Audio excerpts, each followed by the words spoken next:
بزار اور ترمذی میں حضرت عبداللہ ابن مسعود سے نبی صلی اللہ علیہ وسلم کا یہ ارشاد نقل ہوا ہے، ان المرأۃ عورۃ، عورت چھپا کر رکھنے کی چیز ہے۔ ان المرأۃ عورۃ فاذا خرجت، جب وہ گھر سے نکلتی ہے، استشرفها شیطان، اب شیطان جو ہے اس کو تاک میں رکھتا ہے۔ واقرب ما تکون بروحۃ ربها وهي فی قعر بیتها، وہ اپنے رب کی رحمت سے قریب ترین ہوتی ہے جبکہ اپنے گھر کے بھی کسی اندرونی حصے۔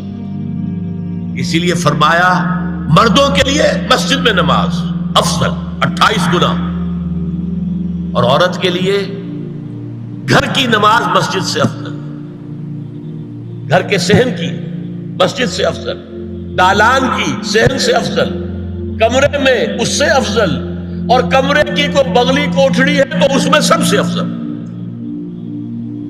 یہ احادیث نبی اکرم صلی اللہ علیہ وسلم۔ عبداللہ ابن احمد ابن حنبل نے زوائد الزہد میں اور ابن ابی شیبہ نے، ابن سعد نے اپنی کتابوں میں مسروق کی روایت نقل کی ہے کہ حضرت عائشہ جب تلاوت قرآن کرتے ہوئے اس آیت پر پہنچتی تھی وَقَرْنَ فِي بُيُوتِكُنَّ، تو بے اختیار رو پڑتی تھی۔ قرآن کہتا ہے اپنے گھروں میں رہو۔ حضرت عائشہ نے شہادت عثمان کے بعد باہر نکل کر لشکر کی قیادت کی، پھر ساری عمر افسوس تھا کہ میں نے غلط کہا۔ حافظ ابو بکر بزار حضرت انس سے روایت کرتے ہیں کہ عورتوں نے حضور سے عرض کیا کہ ساری فضیلت تو مرد لوٹ کے لے گئے، وہ جہاد کرتے ہیں، خدا کی راہ میں بڑے بڑے کام کرتے ہیں، ہم کیا عمل کریں کہ ہمیں بھی مجاہدین کے برابر اجر مل سکے؟ جواب میں آپ نے فرمایا من قعدت منکن فی بیتہا فإنہا تدرک عمل المجاہدین، تم میں سے جو شخص اپنے گھر میں بیٹھی رہے گی وہ مجاہدین کا اجر حاصل کر لے۔ یہ ایک ہوا کا رخ ہے، بتایا جا رہا ہے، یہ نظام ہے جس کو اس شکل میں دیا جا رہا ہے۔ اب آئیے سورہ نور کی طرف۔ یا ایھا الذین آمنوا لا تدخلوا بیوتا غیر بیوتکم حتی تستأنسوا وتسلموا علی اہلها ذالکم خیر لکم لعلکم تذکرون۔ اہل ایمان ہرگز مت داخل ہو اپنے گھروں کے علاوہ کسی اور گھر میں جب تک کہ تم ان کے ساتھ مانوس نہ ہو جاؤ، اذن نہ لے لو، ان پر سلام نہ کرو، یہی تمہارے لیے خیر بہتر ہے۔ اس کے بعد تفصیل آئی ہے، اس میں میں اس وقت نہیں جا رہا۔ اور جو لوگ اس پر عمل نہیں کرتے ان کے بارے میں قرآن مجید کیا کچھ، حضور کیا کچھ فرما رہے ہیں، یہ آپ سن لیجیے، بہت سخت احکام۔ عن ابی ہریرہ رضی اللہ عنہ ان رسول اللہ صلی اللہ علیہ وسلم قال لو ان امرأ اطلع عليك بغیر اذن فخذفته بحشاة ففقعت عینه ما كان عليك من جناح، متفق علیہ، بخاری اور مسلم دونوں کی ہے۔ اگر کوئی شخص تمہارے گھر میں بغیر اجازت کے داخل ہو جائے اور تم اس کی سزا کے طور پر اس پر کنکریاں پھینکو اور اس کی آنکھ پھوٹ جائے کنکری سے، تو تم پر کوئی گناہ نہیں۔ بغیر اجازت کے گھر میں آ گیا ہے، بغیر اذن کے، بغیر استئذان کے کنکریاں مارو اور کنکری سے آنکھ پھوٹ جائے، فما کان علیک من جناح، کوئی حرج نہیں۔ اب آ رہی ہے اصل آیت، قل للمؤمنین یغضوا من ابصارهم ویحفظوا فروجهم ذلک ازکی لهم ان اللہ خبیر ما یصنعون وقل للمؤمنات یغضضن من ابصارهن ویحفظن فروجهن ولا یبدین زینتهن الا ما ظہر منها وَلْيَضْرِبْنَ بِخُمُرِهِنَّ عَلَى جُيُوبِهِنَّ وَلَا يُبْدِينَ زِينَتَهُنَّ إِلَّا لِبُعُولَتِهِنَّ أَوْ آبَائِهِنَّ أَوْ آبَاءِ بُعُولَتِهِنَّ أَوْ أَبْنَائِهِنَّ أَوْ أَبْنَاءِ بُعُولَتِهِنَّ أَوْ إِخْوَانِهِنَّ أَوْ بَنِي إِخْوَانِهِنَّ أَوْ بَنِي أَخَوَاتِهِنَّ أَوْ نِسَائِهِنَّ أَوْ مَا مَلَكَتْ أَيْمَانُهُنَّ أَوِ التَّابِعِينَ غَيْرِ أُولِي الْإِرْبَةِ مِنَ الرِّجَالِ أَوِ الطَّفْلِ الَّذِينَ لَا يَظْهَرُوا عَلَى عَوْرَاتِ النِّسَاءِ وَلَا يَضْرِبْنَ بِأَرْجُلِهِنَّ لِيُعْلَمَ مَا يُخْفِينَ مِنْ زِينَتِهِنَّ وَتُوبُوا إِلَى اللَّهِ جَمِيعًا أَيُّهَا الْمُؤْمِنُونَ لَعَلَّكُمْ تُفْلِحُونَ۔ یہ لمبی آیت ہے۔ اہل ایمان، اے نبی کہہ دیجئے اہل ایمان مردوں سے اپنی نگاہیں نیچی رکھا کریں اور اپنی شرمگاہوں کی حفاظت کریں، یہی ان کے لیے زیادہ پاکیزہ عمل ہے۔ ان اللہ خبیر بما یصنعون، اور جو کچھ وہ کر رہے ہیں اللہ اس سے واقف ہے۔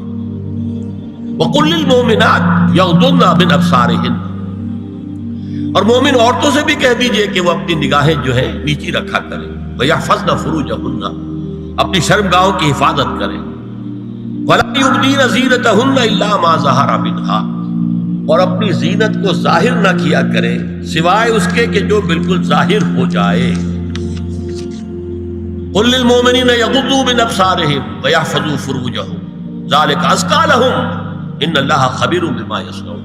نوٹ کر لیجئے کہ یہ کہاں ہو رہا ہے؟ گھر میں داخلے کے بعد۔ گھر میں داخلہ اجازت سے، اور داخلہ ہوگا صرف محرموں کا، گھر کے اندر جو ہے وہ نامحرم تو نہیں آئے گا۔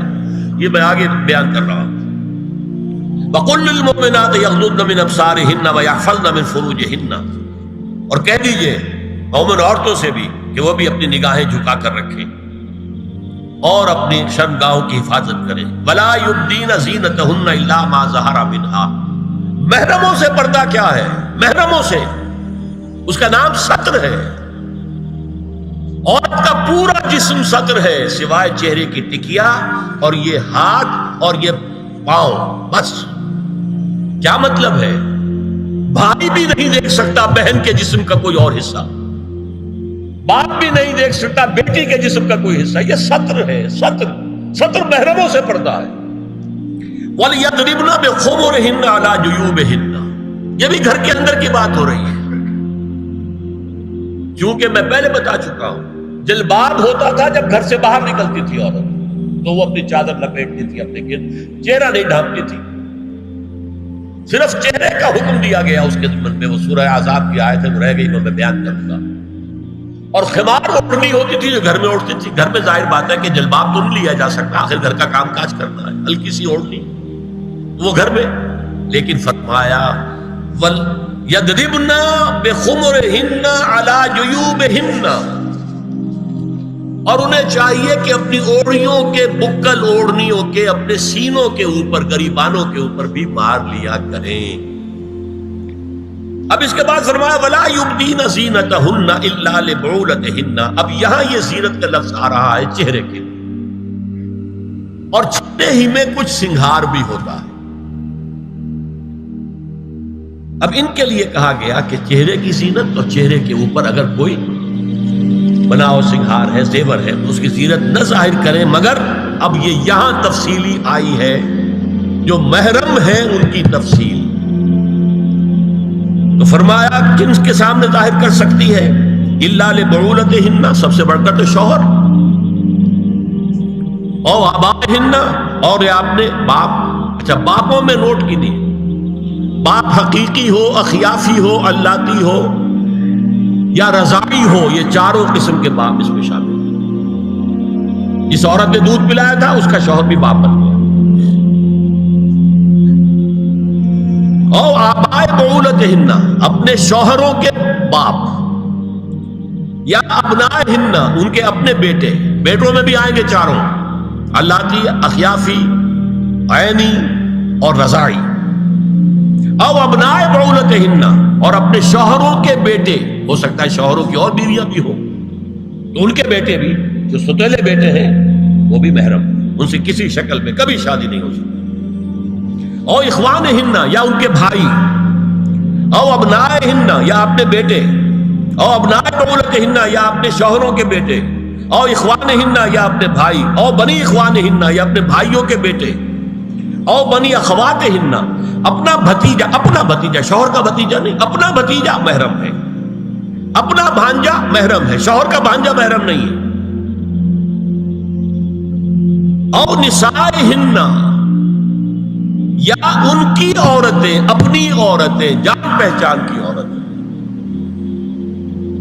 او ما ملکت ایمانہن، یا جو ان کے داہنے ہاتھوں کی ملکیت ہے، باندیاں، غلام۔ اس میں عرض کر چکا ہوں کہ اس میں کافی اختلافات ہیں۔ یہ بھی ہے کہ اس سے مراد صرف باندیاں ہیں، غلام مرد ہیں، یہ بھی ہے کہ مرد بھی ہے، اور یہ بھی ہے کہ مرد جب تک کہ وہ بالی ہوگا، لیکن میں اس بحث میں یہاں نہیں جانا چاہتا، یہ پھر فقہ کی بحث ہو جائے گی۔ اب التابعین غیر اولی الاربہ، کچھ ایسے لوگ بھی ہوتے ہیں، کوئی کسی کے گھر میں تو اندھا آدمی رہ رہا ہے، یا کوئی اور کسی وجہ سے کوئی مریض ہے، اسے آپ نے بنا دے رکھی ہے، انہیں عورتوں سے کوئی سروکار نہیں ہوتا۔ اب الطفل الذین لم یظہروا علی عورات النساء، یا وہ بچے کہ جن پر ابھی عورتوں کے پوشیدہ حالات واضح ہی نہیں ہے، پتہ ہی نہیں ہے انہیں، ابھی انہیں جنس کا کوئی احساس ہی نہیں۔ یہ ہے فہرست جو دی گئی ہے کہ جن کے سامنے عورت کھلے چہرے کے ساتھ اور اپنی جو اضافی زینت بھی ہو، کوئی زیور وغیرہ یا کوئی بھی سرما وغیرہ ڈالا ہوا ہے یا کوئی سرخی کو لگائی ہے معمولی سی، تو اس کے ساتھ آ سکتی ہے، اور یہ وہ رشتے ہیں کہ جن سے کسی حالت میں بھی نکاح نہیں ہو سکتا۔ آگے سنیے، وَلَا يَضْرِبْنَ بِأَرْجُلِهِنَّ لِيُعْلَمَ مَا يُخْفِينَ مِنْ زِينَتِهِنَّ، اور چلتے ہوئے اپنے پاؤں زور سے نہ مارے کہ ان کی زینت ظاہر ہو جائے۔ اگر کوئی پازیب پہنی ہوئی ہے، کوئی جھنجھنو وغیرہ ہے، تو اب اگر پاؤں مار کر چلے گی تو خواہ ذہن جائے گا بیٹھے ہوئے کا کہ کوئی ہاتھ نہیں جا رہی۔ یہاں تک اس کے علاوہ یہ بھی ہے، تعطر کے بارے میں فرمایا ہے کہ اگر عطر لگا کر کوئی عورت گھر سے نکلی ہے، اذا استعارت المرأة فمرت على القوم ليجدوا ريحها فهي كذا وكذا قال قولا شديدا۔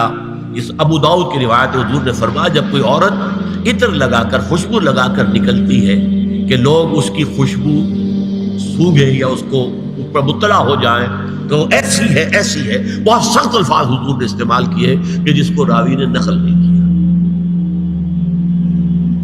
عورت کے لیے خوشبو، عورت کی آواز کا پردہ ہے۔ اب دیکھیے کس حد تک نماز میں اس وقت عورتیں بھی شریک ہوتی تھی، اگرچہ حضور نے فرمایا مردوں کی صف بہترین سب سے آگے والی ہے اور سب سے بری صف سب سے پیچھے ہے، کیونکہ اس کے پیچھے پھر عورتوں کی صف ہوتی تھی، اور عورتوں کے لیے سب سے اچھی صف سب سے پچھلی والی ہے اور سب سے بری سب سے آگے والی ہے۔ سب سے آگے والوں کے سامنے پھر مرد ہوتے تھے، ان کی پشت ہوتی تھی۔ تو اسی طریقے سے اگر غلطی کی ہے تو مرد جو ہے کہے گا سبحان اللہ، امام سے غلطی ہو گئی ہے، مرد کیا کہے گا؟ سبحان اللہ۔ عورت کیا کرے گی؟ اپنے ایک ہاتھ کے پشت پر اپنا ہاتھ مارے گی، اپنی آواز نہیں نکالنی، آواز کا پردہ۔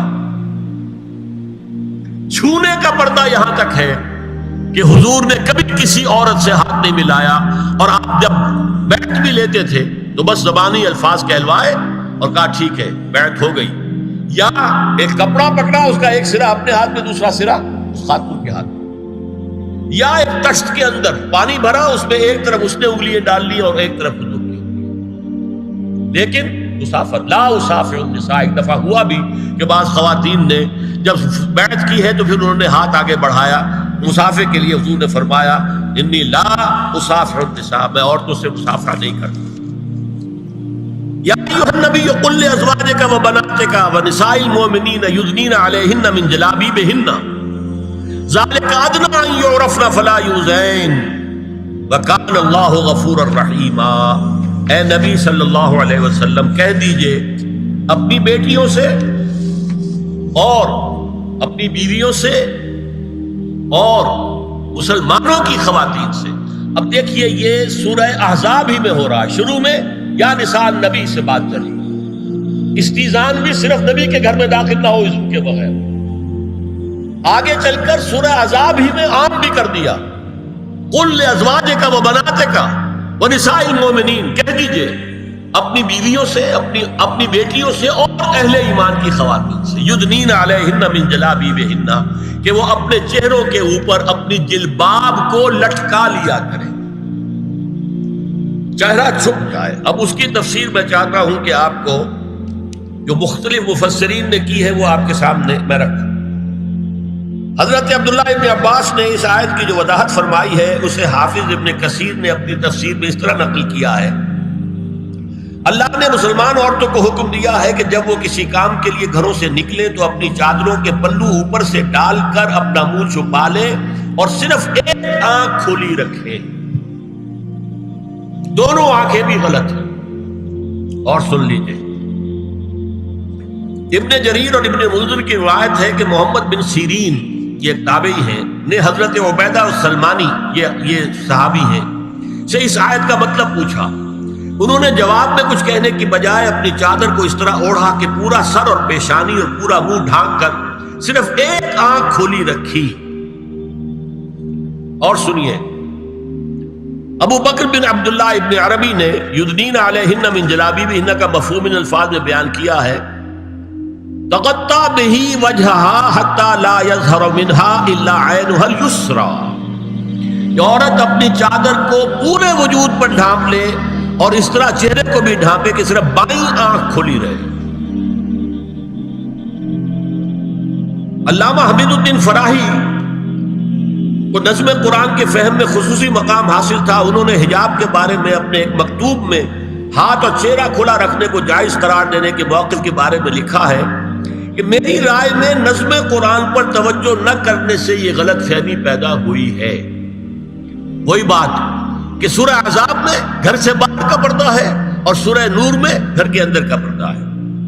بہرحال الحق احق بان یتبع، حق جو ہے وہ اس کا زیادہ حقدار ہے کہ اس کی پیروی کی جائے. میں اس مسئلے پر مطمئن ہوں اور میرے نزدیک اجنبی سے پورا پردہ کرنا واجب ہے اور قرآن نے یہی حجاب واجب کیا ہے جو شرفاء میں مروج ہے بلکہ اس سے بھی قدر زائد. مولانا فراہی کا یہ مکتوب ماہنامہ حیات نو بلیریا گنج انڈیا کے اکتوبر سن 92 کے شمارے میں شائع ہوا. یہ ہے علماء کی رائے. حضرت ام سلمہ اور حضرت میمونہ نبی صلی اللہ علیہ وسلم کے پاس بیٹھی تھی. اتنے میں حضرت ابن ام مکتوم آ گئے. نبی صلی اللہ علیہ وسلم نے ان دونوں سے فرمایا احتجبا منہ، ان سے پردہ کرو. ازواج نے عرض کیا یا رسول اللہ الیس اعمی لا یبصرنا ولا یعرفنا، حضور کیا یہ اندھے نہیں ہیں؟ یہ نہ ہمیں دیکھ رہے ہیں نہ ہمیں پہچانتے ہیں. فرمایا افعمغایان انتما، کیا تم دونوں بھی اندھی ہو؟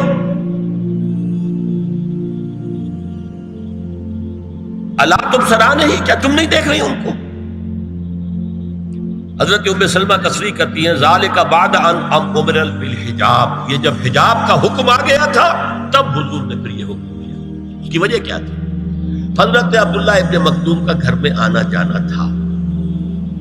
تو اگرچہ اندھے ہیں لیکن یہ کہ یہ بار بار کا آنا جانا اس سے فتنے کا ایک دروازہ کھل سکتا ہے. اس دروازے کو بند کر دیا گیا. حضرت عائشہ کے پاس ایک نابینا آیا تو انہوں نے اس سے پردہ کیا. کہا گیا کہ آپ اس سے پردہ کیوں کرتی ہیں، یہ تو آپ کو نہیں دیکھ سکتا. جواب میں حضرت ام المومنین نے فرمایا لاکنی انظر الیہ، میں تو اسے دیکھ رہی ہوں نا. اور مرد کو دیکھے.